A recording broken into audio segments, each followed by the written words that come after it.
Jodie, why should people stick around and listen to this episode?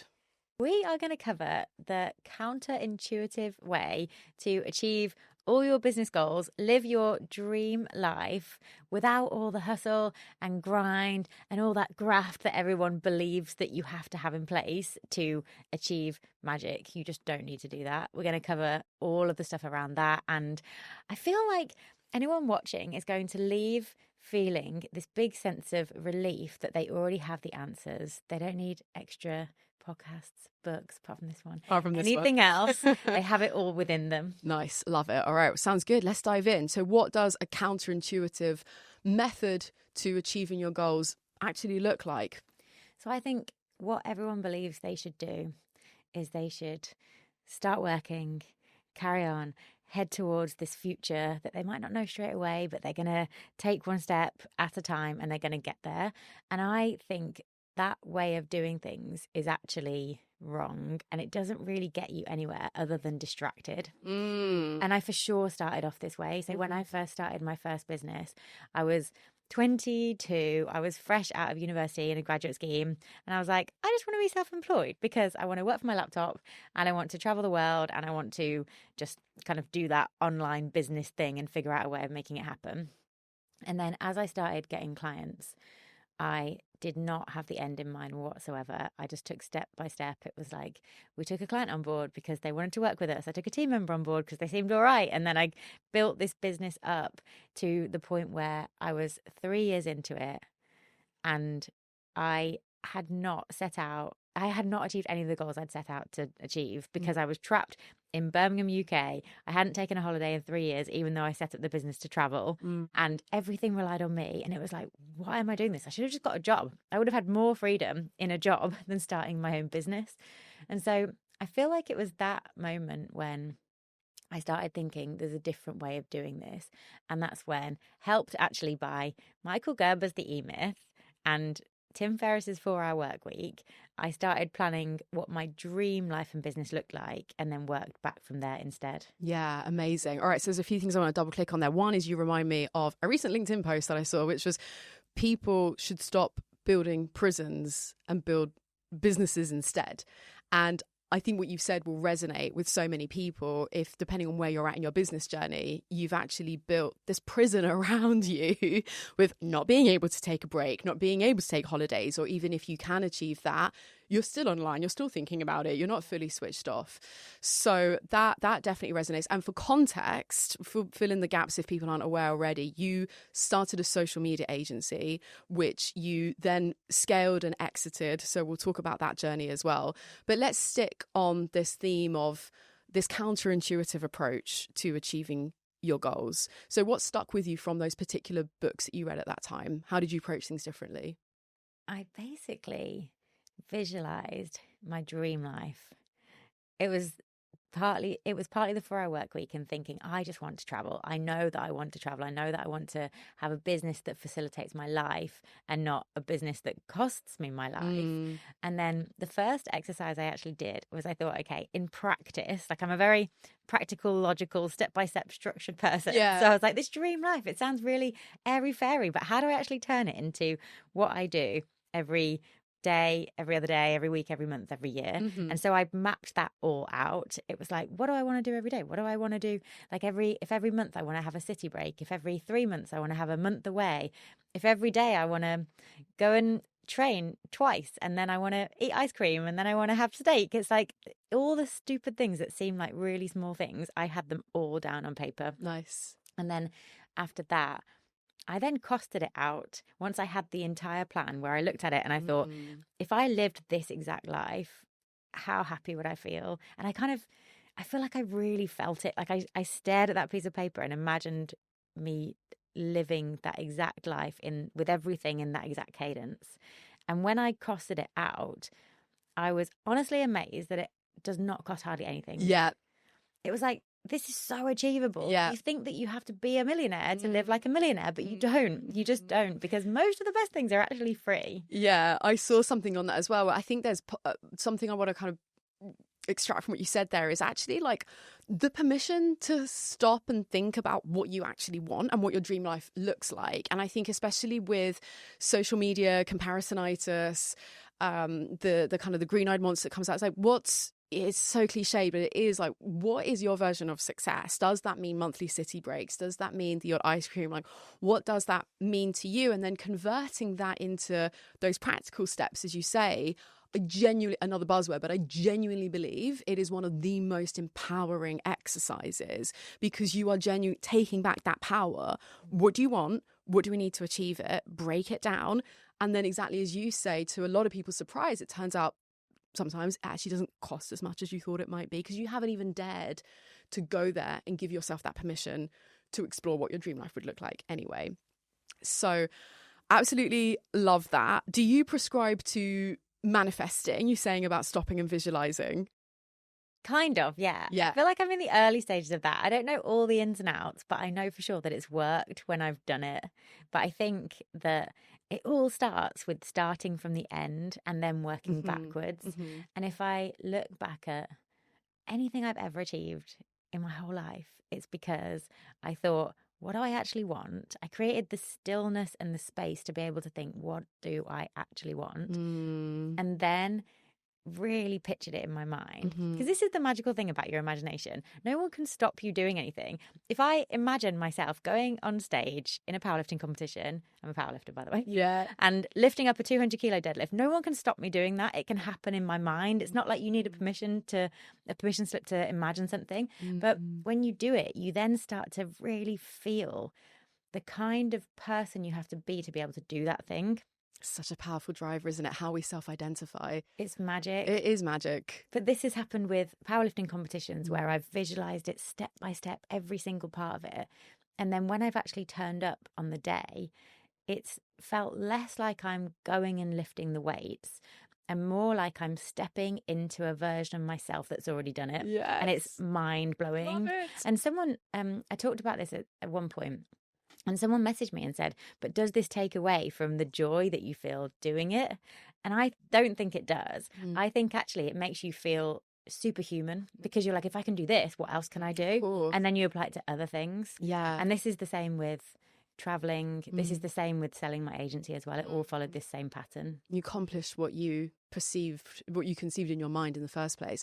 Reminds me of a really good book from a concentration camp survivor, and she basically talks about that as well. She's now become this amazing like neuroscientist, and she talks about it. She was like, the one thing the Nazis couldn't take away from me was my imagination, what I could. So she kind of created these fantasies in her mind obviously as a coping mechanism during this horrific event, but now she's kind of taken that extreme tragedy and use that power of neuroscience to what you're saying. It sounds similar to Man's Search for Meaning, Viktor Frankl. Oh, I read that one. Okay, cool. Same, the concentration camps. And he said, you can have everything taken away from you apart from your power to choose. And it was, even though he was going through the most horrific things, it was like, I can still choose. And it was down to, there was something like every single day he got this one like really tiny piece of bread that he had that was like his lunch. And he's like, I can choose when I eat that bread. They can't take that away from me. I'm going to put it in my pocket and I'm going to have it when I choose to have it. And it was like this element of just, no, there's something here that I can do. And it's that importance of agency, isn't it, as humans, knowing that we have got a choice, that we have got control. And it kind of loops back to what we were saying before about building a business and not a prison, right? Yeah. Like, you don't want to put yourself in these situations where you're trapped. So you mentioned the powerlifting. So I know that you competed with Team GB. Was it 9 times in powerlifting? Yes. So fact check that. Congratulations. Yeah. So the inevitable connection there, as I'm sure you've been asked many times before, but of course the athleticism and entrepreneurial connection. So how has one helped you become better at the other? Oh, there's so much crossover. Yeah. I think every single week there is nothing that could happen in business that would be as scary as the weights I'm lifting in the afternoon. So therefore it means put it into perspective. There's no email, there's no meeting, there's no like suddenly someone said this. It's like, I don't care. It's so pales into insignificance compared to the weight that's on the deadlift on the bar. Wow. And then also I think powerlifting or just any sport that I do is a way of switching off to work stuff And I feel like it's when my subconscious mind really takes over and really just sorts stuff out. So I'll find, you know how it is, you never think of your best ideas when you're sat at your laptop. Never in a million years. You just think of them in coffee shops and on the beach and when you're walking around. And I get them in the gym.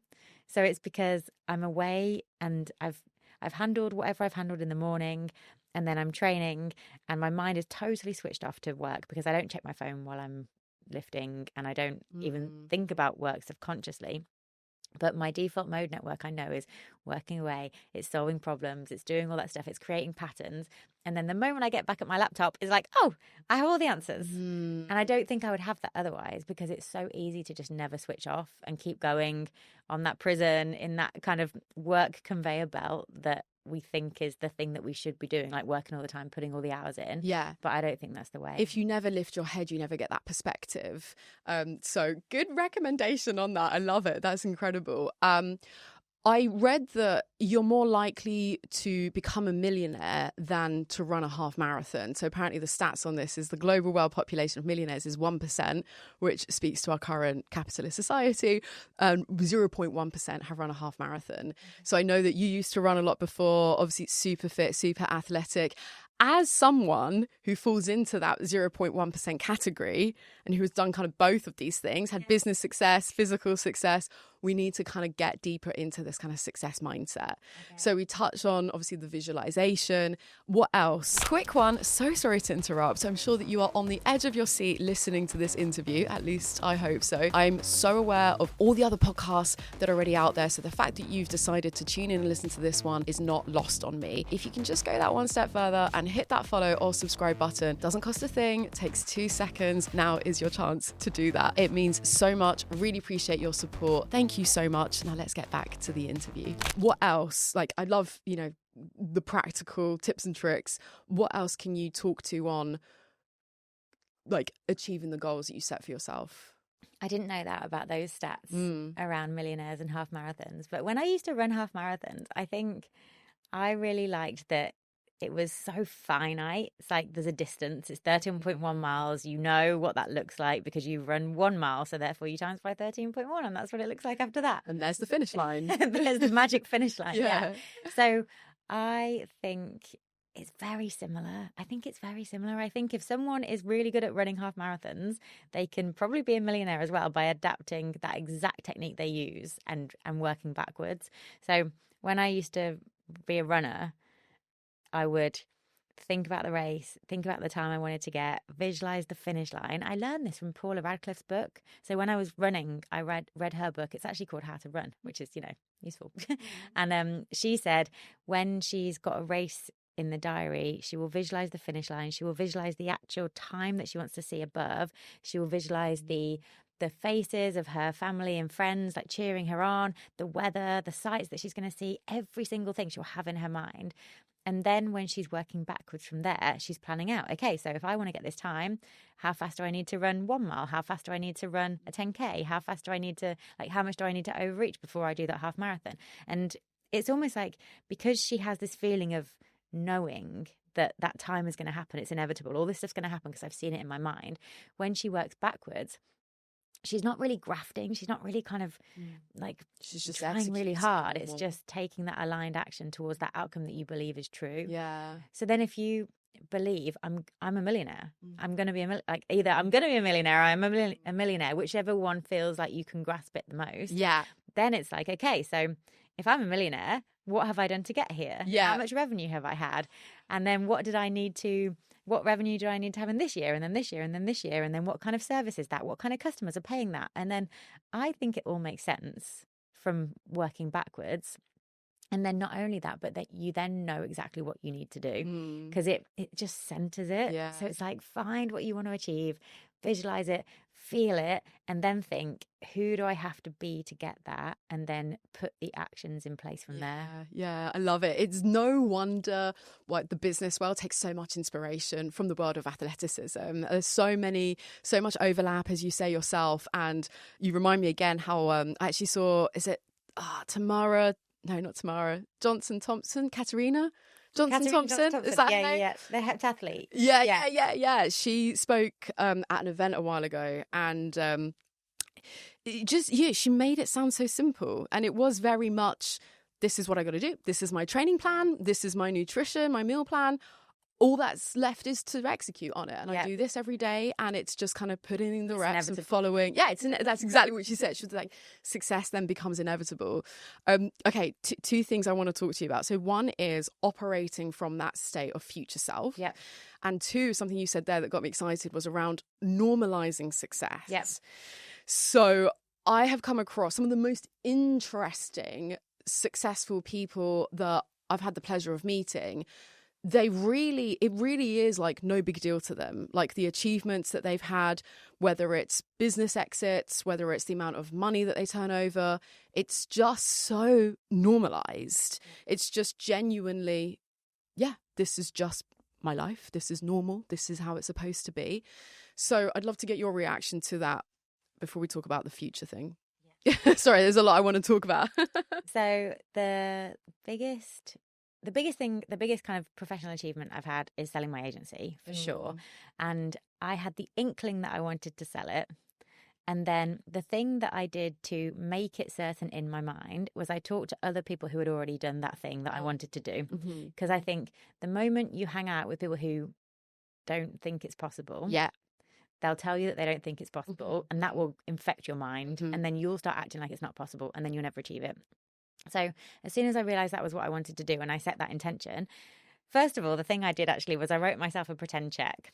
One social media agency to the perfect buyer. I wrote the amount I wanted to sell for. I wrote the date and I signed it, the perfect buyer, in a big swirly signature. How close was the date you wrote to the day you actually sold the agency? Oh, so we sold for the exact amount I wrote on the check. Wow. I met the buyer within 2 weeks of the date that I wrote on it.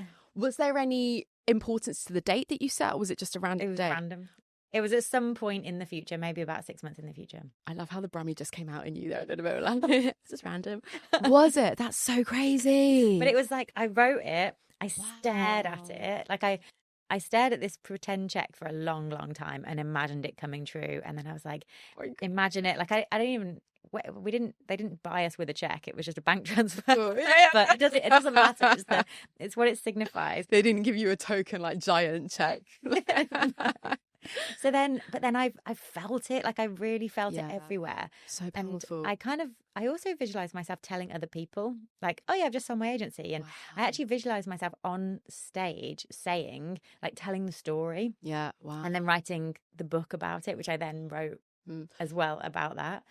But sorry, just on that note, what would you say to the skeptics? Because as much as I'm loving it and I'm so here for it and I totally prescribe, it's not lost on me that there may be some listeners who are like, okay, like, this is luck, coincidence, sounds a bit woo-woo. What would you say to that? I think they'll never make it. Good luck. Because that's the thing. Well, yeah, kind of. Because it's like, I mean, it's almost like, what do you want? Okay, oh, it's not possible. Okay, great, it's not possible. You've just proved it's not possible. Right. Well done, loser. Right.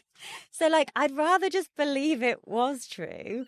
And then, yeah, if it doesn't come to pass, whatever. But I'd rather do that. I'd rather live that way around. Love it. Sure. Mic drop. Perfect. Sorry, get back to what you were saying. Sorry.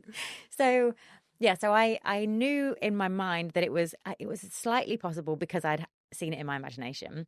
But then the thing I had to do after that was find people who had actually done it in real life. So I met up with someone who, she hadn't sold her agency, but she'd bought an agency. So she's in that world.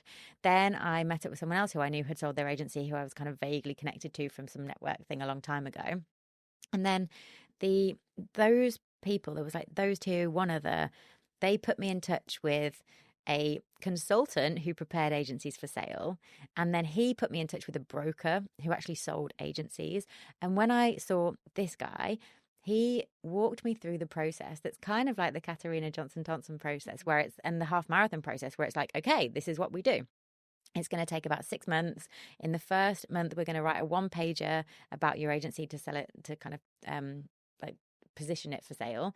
Then you're going to meet potential buyers, you're going to have chemistry meetings, then you're going to have second meetings, then we're going to have negotiations, then we'll do the final heads of terms, then we'll process it and it'll be legal, and then it'll all be done. So step by step, what's going to happen? And just the whole idea that he knew what he was doing. He'd seen it before. They did about 6 deals every single year. It was like, this is routine.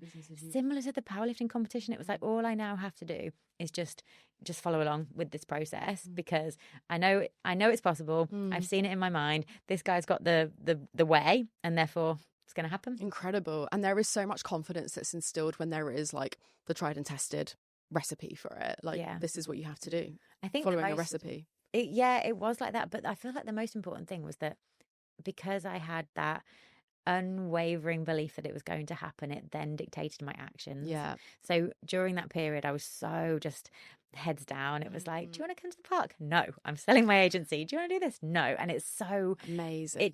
It gives you such tunnel vision. So perfect segue you've handed on a plate for me there, because one of the things I really wanted to talk to you about as well was the importance of focus, especially with my entrepreneurial listeners, where especially if it's your first time in business, and like me, perhaps if you had a career beforehand and suddenly you've been sort of like unleashed, you've got this newfound freedom, suddenly there's all this abundant opportunity and all these things you can do, and because maybe you don't quite know the way and what works, you say yes to everything and you hustle and do all this. I'm sure you kind of did similar in the early days for you as well. The art of strategy is not what you say yes to, it's what you say no to. So I'd love to get your take on the importance of focus, but also, again, like practical tips, methodologies as to how, can you give us maybe like some decision-making frameworks on like how do we know like what to pick and choose and say no to without feeling that FOMO, and then dealing with that inner guilt as well, because we don't want to let people down. So I want to come on to that with you. First of all, I think you should let down as many people as possible. I'm not here to make friends. I'm here to make enemies. Yeah, because I think the people who really matter actually don't. That's not how they see it. Cool. They want you to do your best. They want you to be your best. So, yeah, I don't think I really worry about letting people down anymore, but I probably once did. Yeah. But I feel like people pleasing. How did you overcome, if we go back to that time, however long ago it was? Recently, like last few months probably. I feel like I'm a recovering people pleaser, and it comes with a sense of focus, but it also comes with, I think it comes with a sense of knowing which phase you're in. So I think that every piece of business advice is either really good or really bad, but it can't be both at once. But it matters what stage you're in. So if someone said, say yes to everything, knock on doors, see what's possible, there is a time and a place for that. I feel like I started my career doing that, experimenting. But then once you've got that plan, that thing that you know that is going to work for you, or that thing that is going to get you in the direction of that vision that you've got, then it's when you say no. And I feel like everyone can do anything they want, but they can't do everything they want. And because you and me probably both have this, we feel like we can get behind so many missions. It's like you hear about some problem to be solved and you're like, let me at it. And before we know it, we've bought a domain name, we've registered the company, we've got a business partner, we've started all this stuff. And it's like, no, stop. Like, we have to stop. And I feel like I just will never underestimate the intensity required to do something well. And therefore, I just don't want to do all these random things. Is that another lesson? Mediocre. So is that another lesson from the world of athleticism, the sports, the training, or something you already sort of naturally had? Potentially. If I had a billboard in front of me, or if I had a Post-it note in front of me, it's like, do less, focus, ignore everyone, you know the plan, stick to it, keep going, trust. And it's everything that just narrows it. Yeah. Because I just don't want to hear that I've got loads of friends with YouTube channels and really big YouTube channels.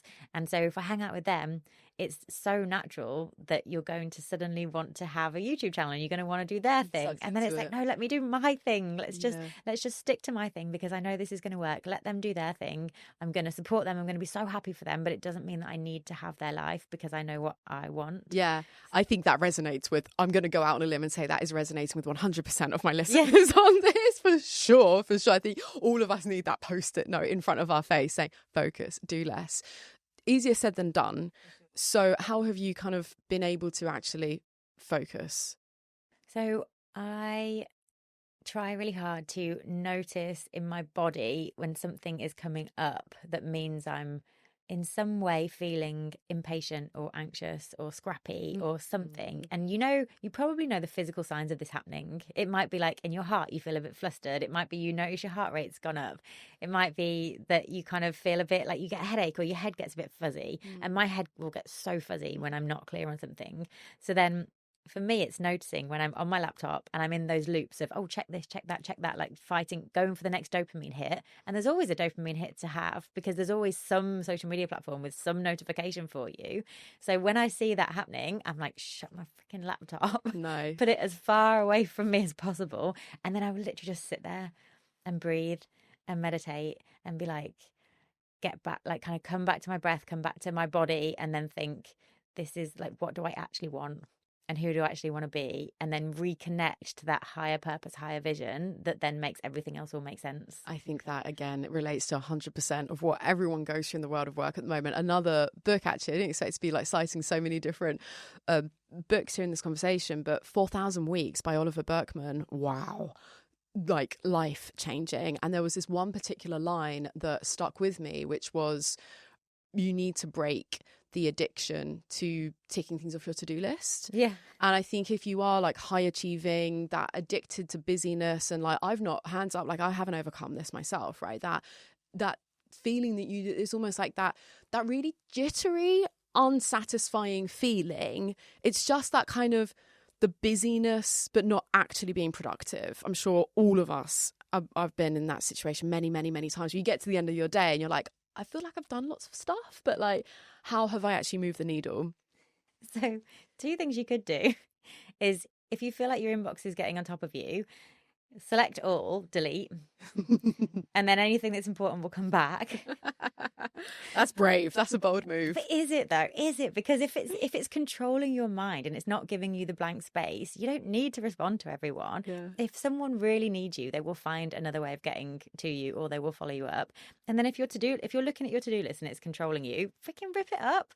It can't get rid of it. It can't dictate how you spend your time. And then I feel like the real stuff will bubble up to the surface, but sometimes we need the space, the blank space, to be able to realise what's important. Yeah, super important. On that note, shameless self-plug, check out my interview with Hector Hughes of Unplugged, because we've actually got an exclusive podcast discount code on that as well. So head to that episode, even just to copy the code, you get £50 off your next Unplugged retreat, so you can switch off and tune into what's important to you. Smooth, I like that. 2 headlines from, I know that you're also like such a prolific writer, of course.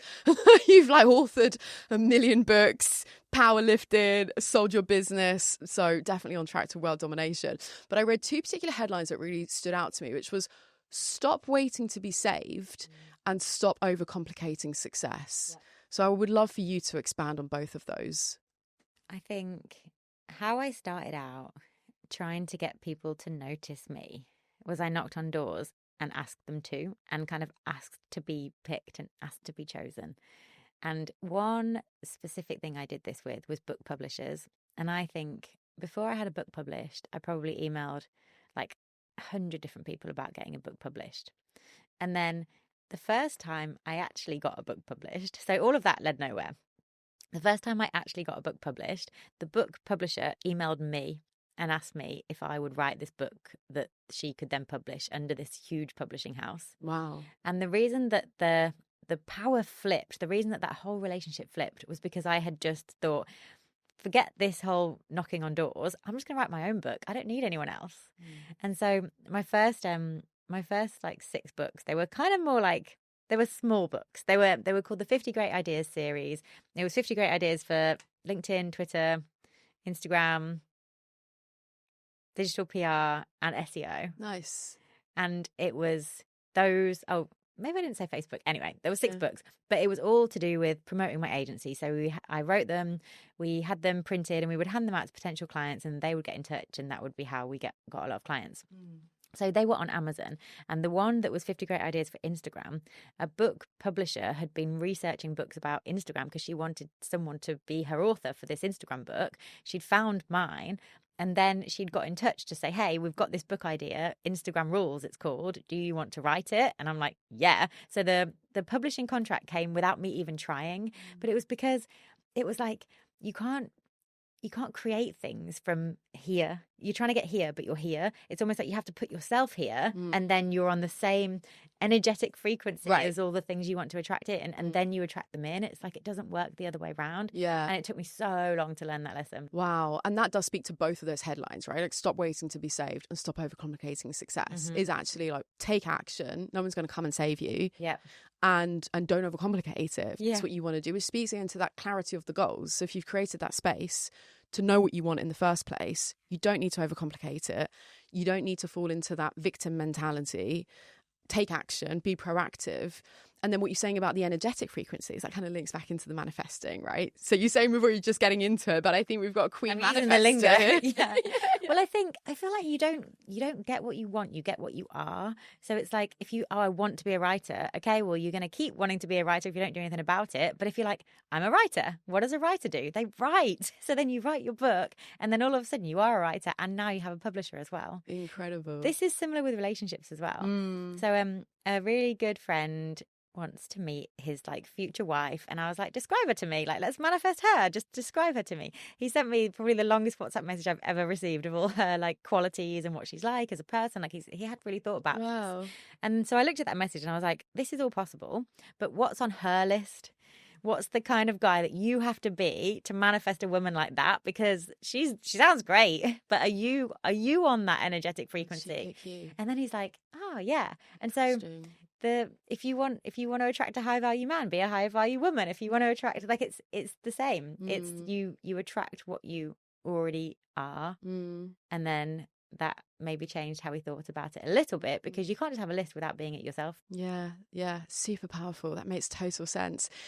As I'm listening to you and hearing about all your incredible successes, I can't help but wonder how, hindsight is a wonderful thing, and how, again, sort of, I guess it's almost like the normalizing success thing with you as well, right? How people like you do make it look easy, because to you it is. It's again that normalizing. It's like, yeah, this is what I want to do. I went and did it.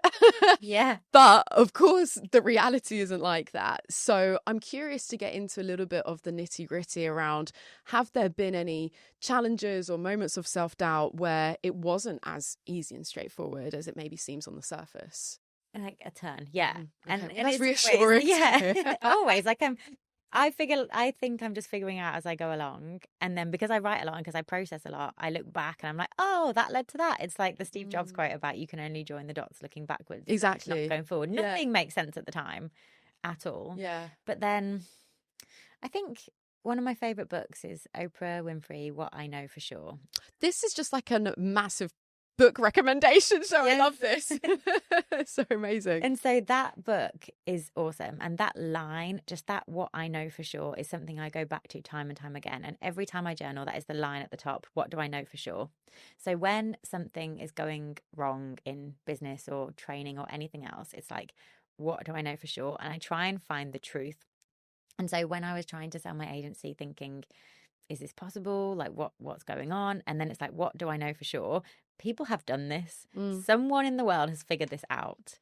And there was a time when my husband and I co-wrote this series of kids' books because why not? We came up with the idea on an airplane, and then we were like, yeah, let's write them.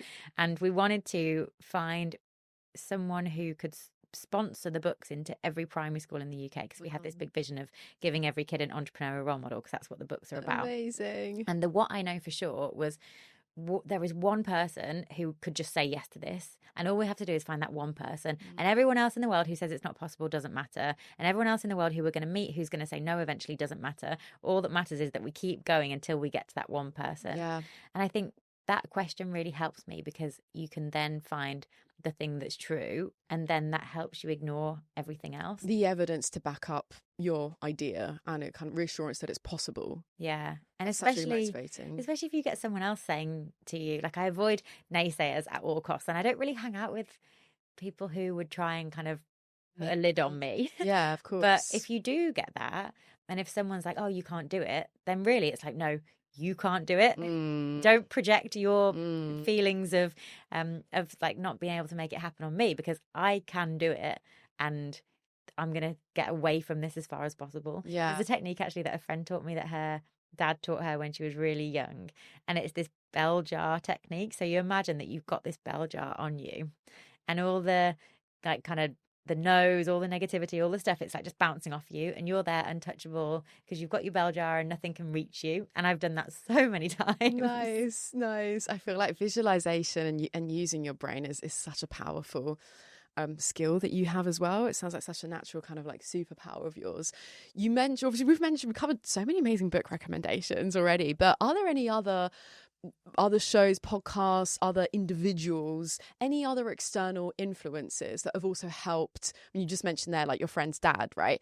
Any other kind of positive influences that have helped you on your path to success? So many, yeah. Nice. So the friend whose dad taught her lots of stuff, he sent her to like a mindset camp or something when she was like 5. Oh my God, amazing. And that's when she learned a bunch of that stuff. Wow. And she's called Carrie Green. She runs a Female Entrepreneur Association.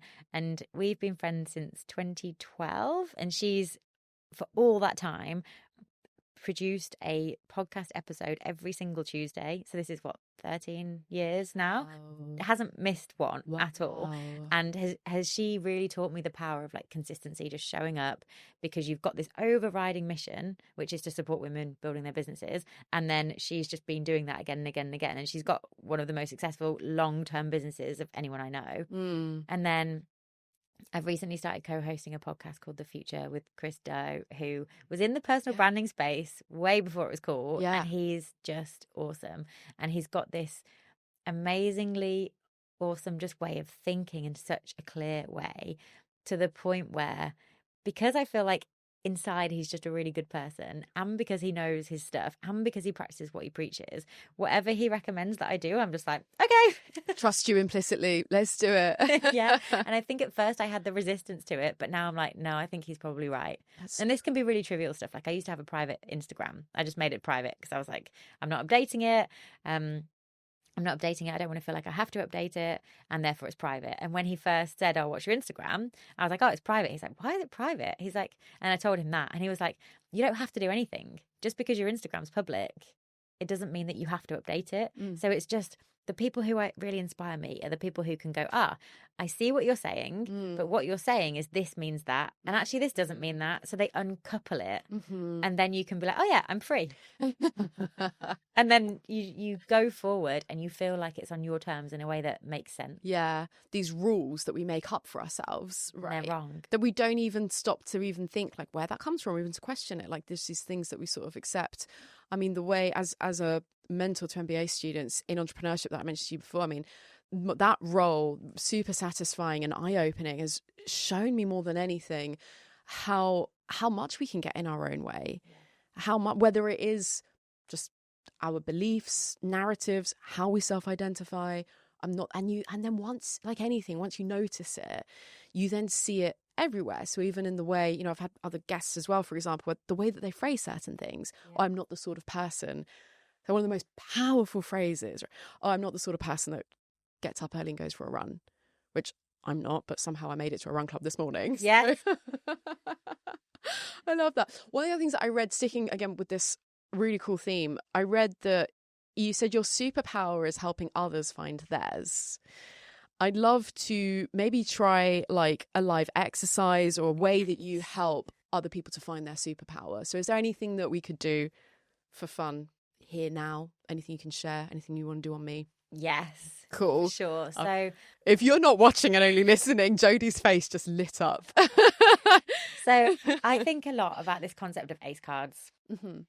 You have ace cards. I have ace cards. We all have ace cards. And running life and business on the struggle bus means not using our ace cards. And this is so common because we just believe that something's not worth it unless we've struggled to get it. Or like good things, if something's too good to be true, it probably is. Or some like not true phrase that we're told time and time again. This idea of tempting fate, all this stuff that steers us away from just really leaning into what actually is working for us and will continue to work for us. So struggle bus, not using ace cards. Easy street, finding ace cards and using them. And this is another thing I want on a post-it note because I wanted to. I actually have an ace card ring. Oh wait, let's see properly. So I got this made for me because I was like, I just want to see it all the time. I want to be reminded. Use your ace cards. Use your ace cards. You because had that we have them. Sorry. Yeah. Wow. This jeweler in Cape Town, she's amazing. Yeah. Wow. Her Instagram is Resonate by Amy, and she'll just create whatever you want and then send it to you. Nice. She's awesome. Is there any relevance, importance to you wearing it on that finger, or just to keep it visible? No. Okay. It's just the other hand to my wedding ring, and then no, that's it. Wow. No relevance. Okay. But the idea is that not everyone knows what their ace cards are. And so ace cards, just to kind of put them into a concrete definition, is those characteristics, those skills, those kind of networks, those things around you that you have that you could just use at any point.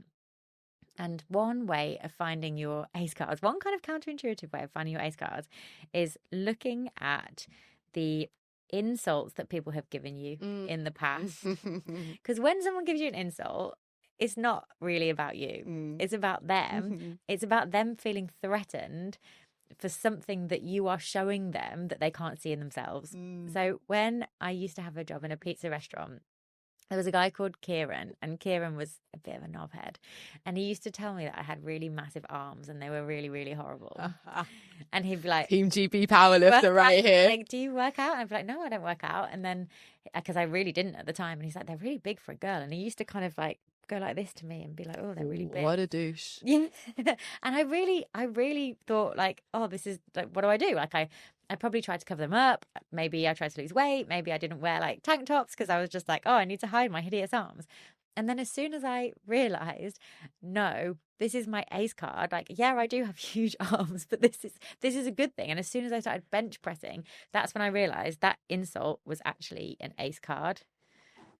And you will have some of those things. The things that people have said to you, like, oh, she's intense, she's weird, she's like obsessed, like all these things that we probably all heard people say. It's like, yeah, I'm intense, and I'm going to use that to become an entrepreneur. Yeah, I'm weird.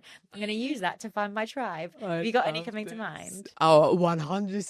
This is why you make me laugh. But before I share mine, this interview is dedicated to Kieran. Kieran, wherever you are. This is Team GB Powerlifter right here. Kieran, we forgive you. Move on.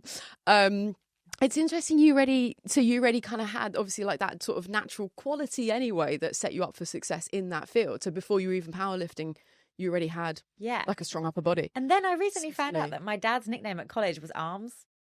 So it's like a genetic thing that you've inherited. Yeah, but I wouldn't have leaned into it really unless I'd accidentally started bench pressing. That's amazing. But I feel like I could have done this sooner if I'd have thought, hang on, insult equals ace card. Of course. And then found it. I'm sure you've prompted all our listeners to think as well about the times that they've been insulted and how that's actually been a projection of the other person.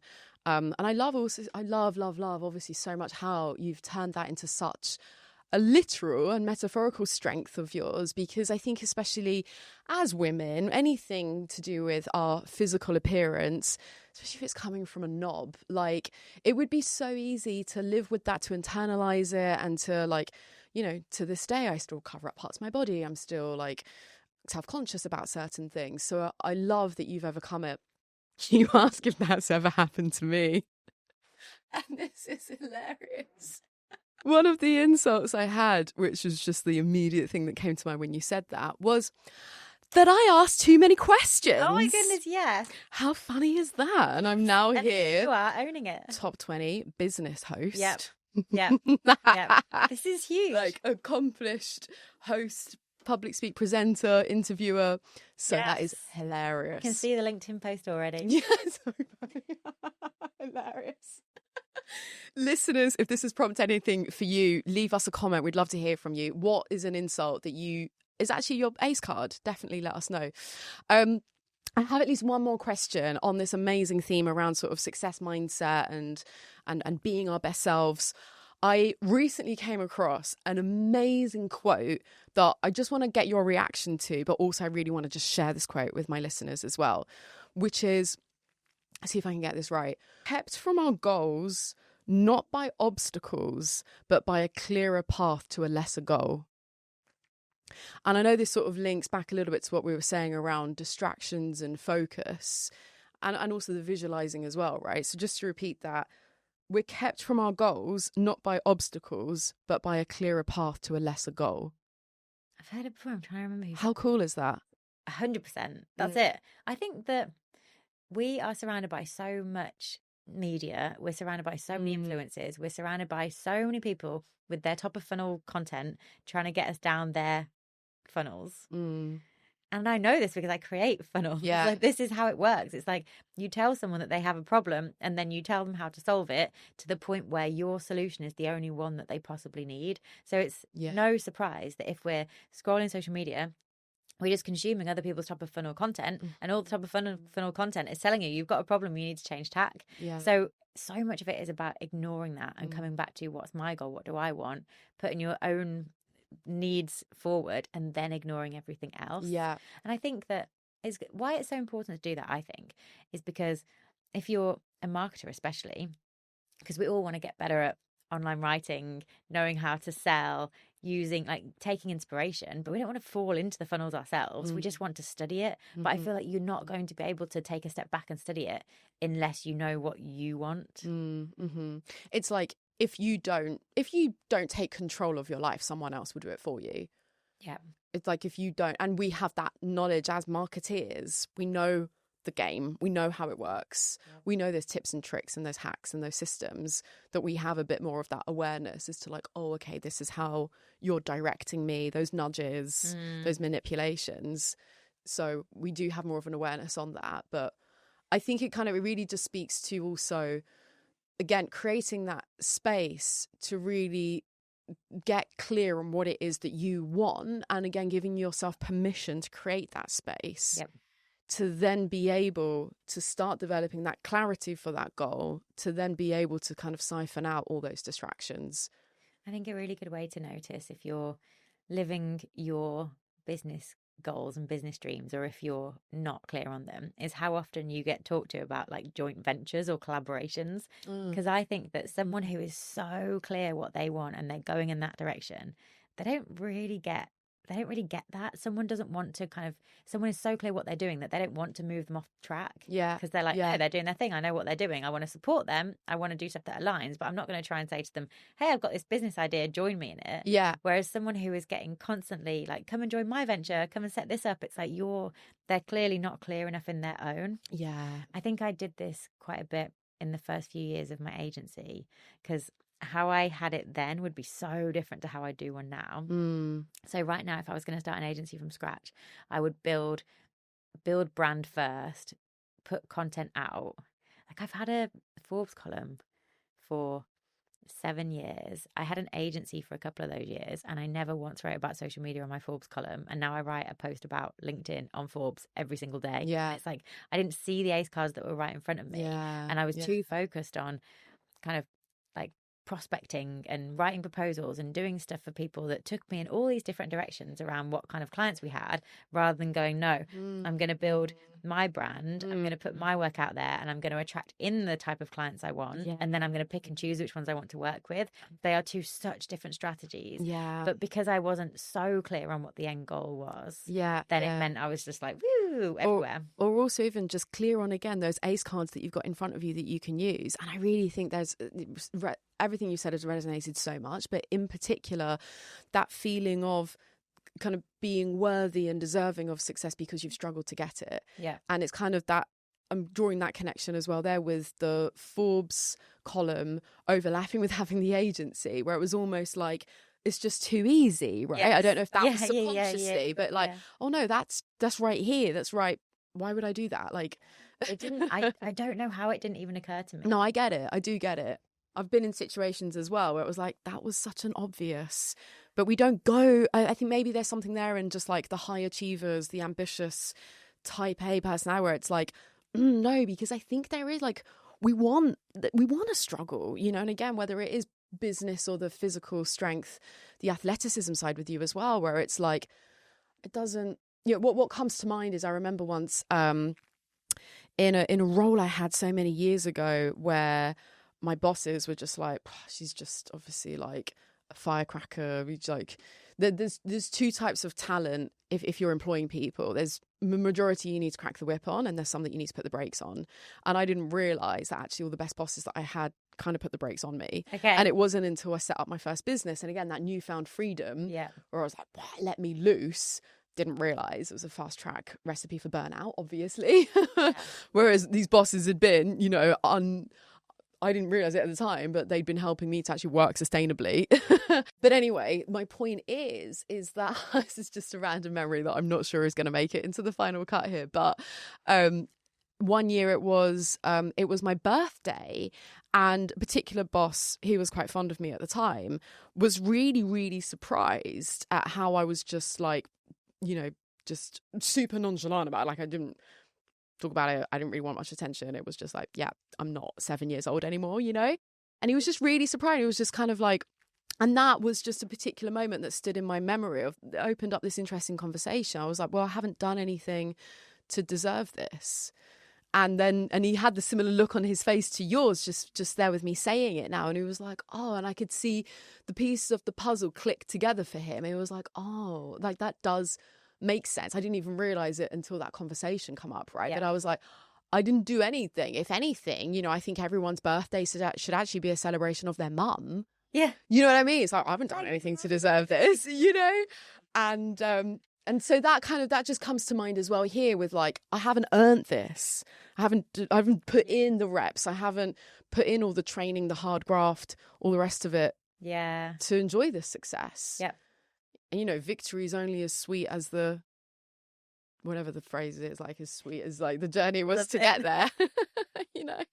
I think I'm like intentionally deciding to change my mind on exactly what you talked about, because I fall into exactly the same trap. I'm sure you do. Have I earned the rest? Have I earned I don't know, you could do it with food as well. You could do it with anything. Have I earned it? Whereas it's like, I don't need to earn my birthday. I don't need to earn the right to, like, I don't know, not look at the price of something in the supermarket or just take Friday off or take Monday off or record a podcast with you on a random afternoon when I like should be doing something else. It's like, yeah, it's definitely, we need to get away from the shoulds.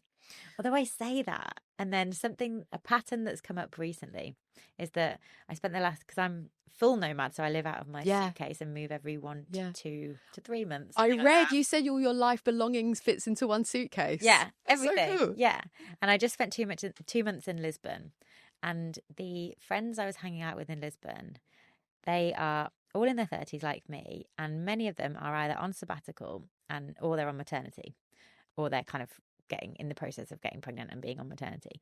And then a lot of my friends in England are in that kind of mid-30 stage where they're kind of taking a break, or they're in that mid-30 stage where they're like, oh, I can't take a break.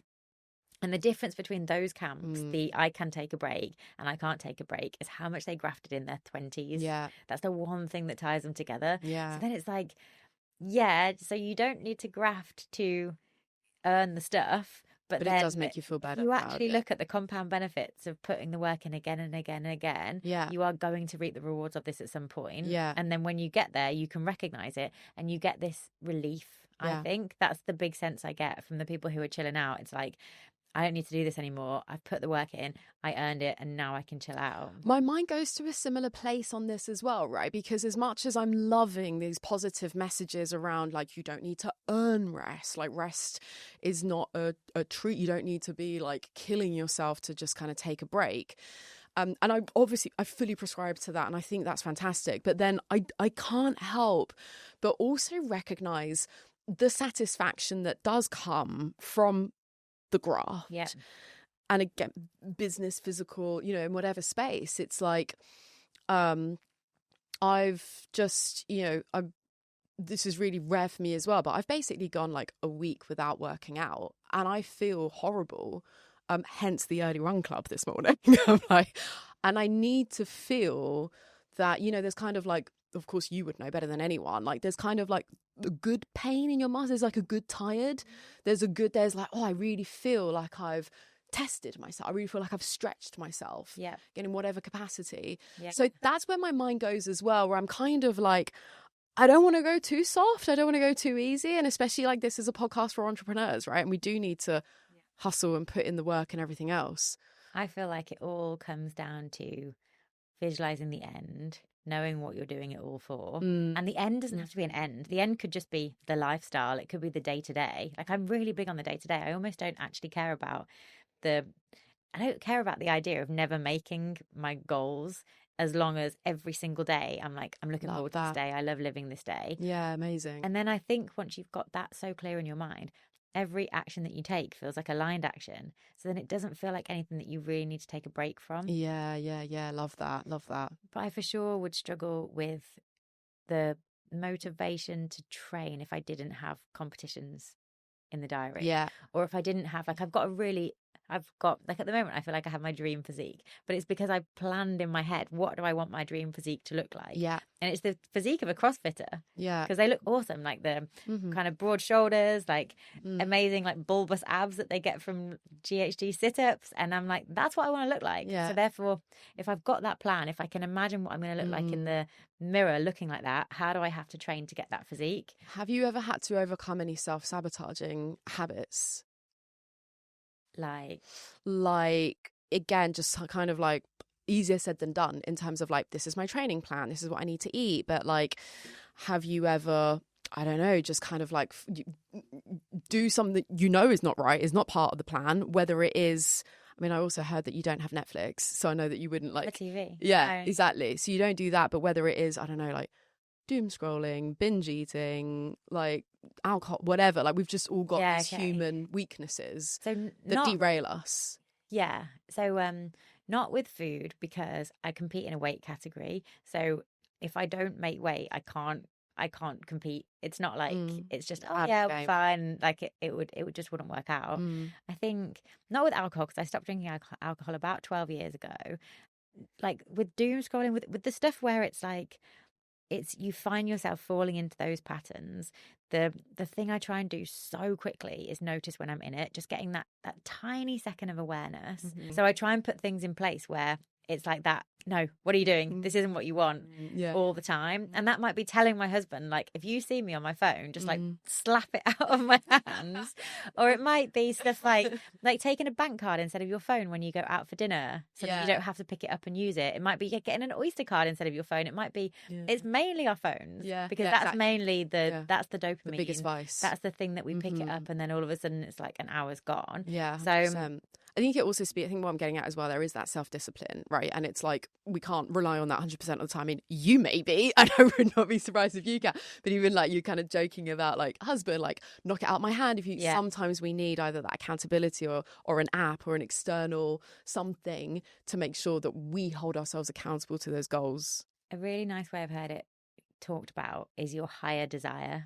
If your higher desire is to have your dream physique, to have your dream life, to have your dream business, to have everything, then the lesser desire is like not worth it. Scrolling something or watching something on TV that probably doesn't even matter, or like, any of the things that could take you away from it. I think it's because your higher desire is not defined enough.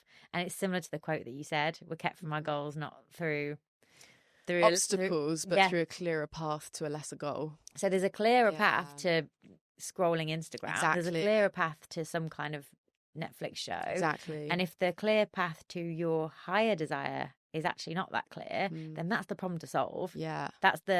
If I've got this big goal to sell my business, maybe it's fuzzy. Maybe that I know where I am now. I know that I want to sell my business, but because I haven't met the people who've done it before, or I haven't got the step by step that I need to do every single day, it's fuzzy. And therefore it's so much easier to do this thing that is just that instant gratification. Yeah, that's exactly it.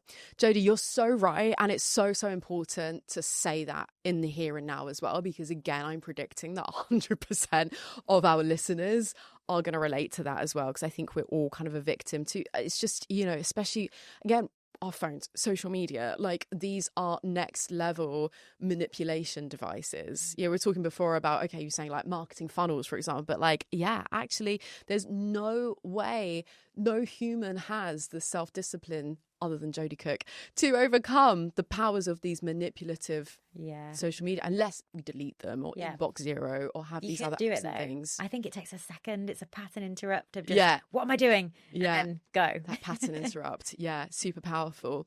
So before we wrap, I want to make sure that you share what you're working on at the moment. So we'd love to hear an elevator pitch of Coach Vox before coming to my traditional closing question. But before we do, is there anything that we haven't already covered that you want to share, or anything that no one else has asked you? So something that I get asked a lot, not on podcasts, is around how you work and train with your husband. Mm-hmm. And a lot of this comes down to people. It's normally that question followed by, I could never do it. Mm. And one of the things that we talk about a fair bit is how we get it so that we are always on the same team and we're not like competing against each other. Because lots of my high-powered, career-focused female friends actually struggle to find someone who can handle their power. Yeah. Someone who doesn't feel like dimmed by it. I was going to ask actually before if your husband is your match in that sense. I presume he is. Yeah, for sure. But we are very intentional about it. Mm-hmm. And one of our actual mantras is literally just same team. But we take that so far. So if we were at some kind of, I don't know, family things where they put you in teams and stuff, like we literally wouldn't be on other teams. Like we don't compete against each other in anything at all. Because it's constantly this mindset of we're on the same team. We're in this together. I'm doing this because we're achieving our goals together, not because there's any kind of oh, you did this, I've got one over on you, or you got to go on holiday last year so I get to go on holiday this year. Like there's none of that. And we work on it a lot. And then we also have like weekly debriefs together every Saturday where we talk about the week and what we've done and how it's been good and how we can do better. And it's all about coming back to that same team thing and also making it so that there's no defensiveness about anything. So if something happened during the week that someone's a bit like, oh, that was a bit meh, and just clear the air. Everything's all out all the time. Which is a great tip for co-founders as well, right? Bringing it back to business and having just nip these things in the bud, have that weekly communication. I have to ask with your husband, how structured are those Saturday debriefs? Is it specific time, place? Is it scheduled in? I'm curious. So it's like a Google form. It's got like a scores on the doors thing first, which is where we rank things from terrible to awesome. Wow. So it's like his training, my training, Coach Fox. We've got one called Money Clouds, which is just the random stuff that kind of comes through. And then also there's actually one that's just called Vibes. Nice. Which isn't really anything. It's just like, how's the week been? Vibes. Nice. And then there's like progress to make on those different categories as well. Wow. And so Coach Fox is on this so is he your co-founder? Yes. Okay, sorry, I didn't realize. All right, well, nice segue into Coach Fox. Tell us about that. Yeah, so Coach Fox is an AI platform where coaches make an AI version of themselves. They're super cool, and they use that AI version of themselves as a lead magnet. So people in their audience sign up to get AI coaching from them, and then they join their mailing list, and then they get followed up, and then they turn into actual clients as well. Awesome. So we have a bunch of coaches who upload all their content. They've all kind of written books or they've got podcasts or they're known and they're experts in their specific field. And then the AI essentially delivers their messaging when they're asleep and when they're doing other things. Amazing. So it gives other people a taster of their methods. Yeah, and speaks to the power of personal branding, and linking back to your future podcast with Christo as well, right? And actually, you build your personal profile. This is a really nice way to create almost a lower ticket, more kind of accessible version of your offering, right? Because people want more of you. If you show up online and if you've got these beliefs and these methodologies, people actually want them in their heads all the time because they want to do like what would Stephanie do? Well, now you can ask her AI, and therefore it's there delivering that information to you all the time, so you don't fall off track. So how did you start an AI business as, I'm guessing, a non-AI engineer, non-techie? Yeah. Is your husband in tech? No, neither of us are. How did you get started? Went down the rabbit hole of it. So in between businesses, I was kind of figuring out what to do next. And I was coaching some agency owners on how to sell their agency. Yeah. And when I was doing it, I realized that we knew the clear goal. They knew exactly what they had to do, but they just kept going off track. Yeah. And I was traveling loads. I was on different time zones. And we made the AI version of me. So we made Jodie AI partly for my existing clients to keep them on track so that they had that whole reminder of what they had to do. And then just thinking back again to the importance of focus. So again, this is my point. What kept getting them off track? What were the distractions? Freaking YouTube videos. Anyone else saying, oh yeah, I was going to do that thing, but then Mosey told me to do something different. Right. Shiny object syndrome. Yeah. And it's but you know what you need to do. You just do know this. So I think it was kind of born from a frustration that I couldn't just move in with them and really help them do it. Because I was like, if I lived next to you, you would sell your agency tomorrow. Yeah. But I can't live next to you. And there has to be another way. Yeah. So it was that. And then they started really enjoying it because I didn't know how it would go down at first. But then they'd say to me, oh, I used Jodie AI and she helped me do this. It seems weird saying she when it's like a robot. Yeah. And then after that, because I'm friends with a lot of coaches, then people started saying, well, can I have one of those? And then we started building them for other people. Amazing. So now that's the business. The importance of that market validation piece as well, right? So again, like referencing back to this MBA course where I'm a mentor again, like the focus on the market validation is so huge because of course it is the most important thing when you're launching a new business, but also the most important thing that's the most incredibly overlooked. Yeah. So many entrepreneurs, I was just having a chat about this before as well, like so many entrepreneurs, they have this wonderful excitement, they get this idea and that motivates them so much. They've got the energy and again, like visualization, they can see it. Yeah. But they completely leapfrog over the market validation piece of like, who wants this? Who's not saying, oh, that sounds like a great idea. Oh yeah, I'd sign up to that. No, who's actually parting with their cash for this? Yes. Yeah. So that's incredible you went through that. We didn't even actually build it until we had 25 customers paying us $99 a month before we even had a platform. Amazing. It was like, I'm just not going to go down this route. Exactly. And especially because I'd already had an exit. So it was, we'd come up with 30 different ideas before we actually went forward with Coach Fox. Yeah. And it was like, we're not just going to build something that then is going to go nowhere and have like a few people say, oh, that's a good idea, like you said, but not actually pay for it. So it was like, here's the Stripe form. Here's what it's going to cost. Here's how we're going to help you make it. Do you want to sign up? And then we got people signed up and then we built it. And the developers that we were working with actually described it as laying the tracks in front of the train, which it very much was. Right. But like, that's the way to do it. Don't build the train 100%. And then build the track after it. Yeah. It's like, lay the tracks. It's 100%. Fine. And that's the fun. That's the fun of it as well. So incredible. You made sure to get that market validation. I think, again, that's a really interesting point you make as well, being post-exit and not having that same itchiness. We described that feeling as well before that isn't the healthiest, but you didn't have that desperation, that itchiness, that sort of clock ticking or anything. You kind of had honestly the privilege to have that time and space to actually explore what, and I think that is, connecting back to entrepreneurship as well. I think it's really interesting around like the pressure that we do need to take off people when they are thinking about launching a new business, whether it's first time or not. But this is where you kind of get those common questions around like, should I quit my day job? Should I go in like full steam at the deep end? Should I do this? Should I do that? And I think being really practical is like we've all got bills to pay. Like we don't all have, we weren't all born with a silver spoon in our mouth, right? Like I've got a fake posh accent. I definitely like don't come from a well-off background. And so it's interesting around like, we need to create that space. We almost need to create that sense of luxury and take off that pressure in order to be able to serve a market need instead of trying to force something because we're under a deadline. And then work backwards as well. If someone listening to this is in a job, has a kind of side hustle idea or is maybe going forward with one, it's almost like, what does it look like that moment I have my notice in and I say I'm ready to go into this full time? What is already there in front of me? Because I would get really familiar with that situation. Is this a real reason or an excuse? And this is what I call out my mentees on the program about a lot as well. I'm like, I'm here to hear you, but I'm here to also be a validator or call you out on your BS. Sometimes I'm like, is this actually a real blocker? Is this an obstacle? If it is, let's work out how do we overcome that obstacle. If it's not, even better, you need to realise that that's just a lie you've told yourself. I can also imagine you being really good at doing that. I am. I actually am. It's an ace card. Okay. You want to get some ace card jewellery as well. I'm going to check out that Instagram jeweler that you mentioned. Everywhere, yeah.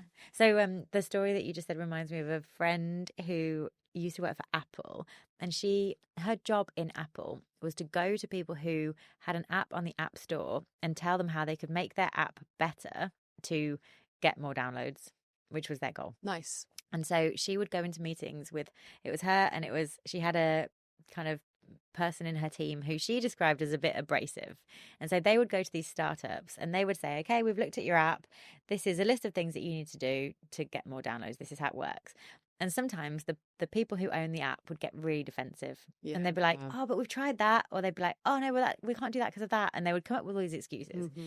And her abrasive team member would just say, oh, well, you clearly don't need me, and would get up and walk out. Love that. And it wouldn't take that long for them to go, no, come on, Apple, teach me how to do this. And I have so much time for people who do that. Well, I definitely don't do it to that extreme, but what I do in those situations is prove me wrong. I'm like, cool, okay, prove me wrong. Go for it. I'm very happy to be proved wrong. Yeah, it's like just saying saying that really stupid thing that just makes someone go, oh yeah, okay, maybe. That's also a top, and like we're just constantly riffing and building on each other. Like, listeners, if you're still with us, we are going to be approaching the final traditional closing question, so appreciate your time. But riffing on you on that as well is one of the best, what's it called? One of the best like negotiation skills. Or another ace you can have up your sleeve if you're negotiating is to be okay with walking away. For sure. So whether it's an app store optimization meeting or selling your company, is being okay to walk away in everything. Relationships, I don't need to be here. I can go. And there's an abundance mindset with that as well. Like, I have other options. And I think there's also that recognition of your worth and your value. You're like, if you don't want to listen to me, I'm fine. Yeah, I am here to help you. But I saw that firsthand with my agency when I was having those chemistry meetings. I really was like, why should I sell you my agency? Interesting. Like that power. It's so good. Yeah. I don't even need to be there to run it. I travel the world. Like, it's just this cash cow I have. Wonderful. Like, yeah, prize it out of my hands if you want, but like, I'm in no rush to sell it. And then it was so weird. It was like, I feel like this works with a lot of things. Yeah. The more you rush, the slower they are. Yeah. The less you rush, the more you're like, take your time. It's fine. Yeah. The more they're like, oh, ready to buy it from you. It's like taking the other handle, and it works. Totally works. It's the psychology of power dynamics. And for any fundraising founders who are listening to this as well, this applies with definitely VCs is the best example of that as well, which is like a world full of ego, and where they're the money men, because I'm usually men, but it's like the money men, and like, you think you've got the upper hand because you've got the money. Money's everywhere. There are loads of VC firms. There's loads of private equity, family office. There's loads. No one has my business. No one has my market share. No one has my IP, my team, my personal brand. No one has all. So it's again that reminder to reclaim your power. And that belief as well. Money is everywhere. Yeah. And then counterintuitively, they'll come chasing you. Yeah. Magic. Jodie, we need to be respectful of people's time as much as we could chimwag all day long. Traditional closing question. What's one tragedy that's taught you an unforgettable lesson? Oh, the biggest business mistake I ever made was I ignored my gut in a hiring process. I hired the total wrong person, partly as well because I was in a rush. I was in a rush to hire. I ignored every principle I had, hired the wrong person, and it was the worst hiring decision I've ever made. I pretty much had to rebuild my company from scratch because of the aftermath, the ripple effect of that. And I would just never, ever, ever do that again. And I would just say, it's never a rush. It's always all the external pressures that you think are going on you are not an excuse to ignore your principles. Yeah. They exist for a reason. Oh, so sorry to hear that. And if it's any consolation, that answer has come up a few times on that question as well, of making the wrong hire and succumbing to that pressure of feeling rushed into it. Are there any red flags you can share now in hindsight that might help someone if they are interviewing? Yes, things for to sure. look out for. When someone trash talks a previous employer, they're not a good person. Well, same in relationships as well. So right? toxic. Oh, well, your exes were monsters. Yeah. Right, there's one common. No, you are the monster. You are the common denominator. Yeah. And so I think the person I've got in mind just completely slagged off an ex-employer, and I remember thinking, oh no, like they were really mean to them, and then it's like, oh no, that's going to happen to me as well, and this is just the kind of person you are, like some kind of drama llama who wants that stuff around them. And I talked myself out of not hiring them and ended up hiring them. Yeah. And then just ripple effect, cascade. It's so easy to ignore that gut instinct, isn't it? I think one thing is trusting it, which we all talk about, trust your gut instinct, but it's acting upon it. It's actually having enough confidence. And I think in such a data-driven space where we ascribe so much more value to data and spreadsheets and analytics, we don't ascribe that same value to the fluffier, measurable things like gut instinct, even though they can be equally as important and valuable. So on that note, Jodie, what a pleasure. This was everything and more. Thank you so much for coming on the show. It's been an absolute pleasure. And thank you for listening. Really hope you've enjoyed this. If you have, you know what to do. Please like and subscribe wherever you're listening to this. I hope to see you next time.